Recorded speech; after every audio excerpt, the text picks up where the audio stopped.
Oman প্রবাসীদের জন্য বিশাল বড় একটি সুখবর দিল ওমানের এই এয়ারলাইন্স সংস্থার আরেকটি এয়ারলাইন্স সালামিয়ার। সাশ্রয়ী ভাড়ায় যাত্রী পরিবহনের সুনাম রয়েছে ওমানের সালামিয়ারের। তবে এবার সব ছাপিয়ে গেছে মাত্র 19 সিরিয়ালে ভারতের মুম্বাই যাওয়ার ভাড়ার খবরে। অবিশ্বাস্য মনে হলেও আগামী 2 সেপ্টেম্বর 2024 সাল থেকেই এই ভাড়াতেই যাত্রী পরিবহন করতে যাচ্ছে বিমান সংস্থাটি। সালামিয়ারের নতুন গন্তব্যের তালিকায় মুম্বাই ছাড়াও আছে ভারতের বেঙ্গালুরু নাম।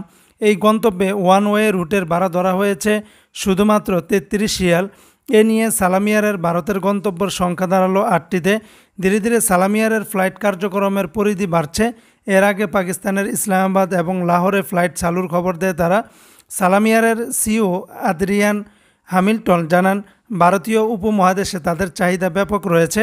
এই বিপুল চাহিদা বিবেচনায় নিয়ে সামর্থ্যের মধ্যে ফ্লাইট সেবা দিতে আগ্রহী তারা। মূলত সালামিয়ারের একটি ব্যবসায়িক কৌশল হলো কম খরচে বিমান সেবা দেওয়া।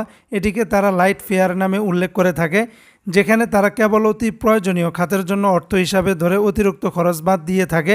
এরই ধারাবাহিকতায় মাত্র 19 সিরিয়ালে ভারতের মুম্বাই যাওয়ার সুযোগ করে দিতে যাচ্ছে তারা।